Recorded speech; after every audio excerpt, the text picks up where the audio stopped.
When she moves, passengers move. When she moves, cargoes move. When she moves, boundaries move. When she moves, economy moves. When she moves, the whole nation moves.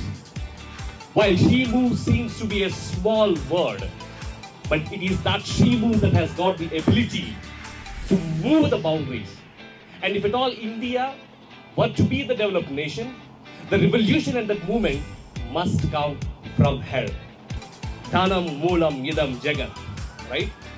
అయితే చాలా మంది అరే ధనం సంపాదించాలంటే నేను చదువుకోవాలి కదా, మరి నా తల్లిదండ్రులను చదివించలేదు కదా, ఎలా అంటే నేను ఇంతవరకు ఇంతేనా? అటువంటి ఆడవాళ్ళకి, అటువంటి స్త్రీమూర్తులకి లేదు. ఎలక్ట్రిక్ మొబిలిటీ అనే రెవల్యూషన్ అది కేవలము మగవాళ్ళకు మాత్రమే కాదు, మీరు సంపాదించిందంతా కూడా మీ యొక్క సేవింగ్స్లోకి వెళ్ళబోతుంది. కాబట్టి ఇటువంటి ఇనిషియేటివ్ని మరి మ్యామ్ తీసుకుని హైదరాబాద్లోనే 500 మంది విమెన్ ఎంపవర్డ్ మరి విమెన్ని మొబిలైజ్ చేస్తారని మనకు ఇక్కడ మాట ఇవ్వడం చాలా చాలా ఆనందకరమైన విషయం. Thank you very much ma'am.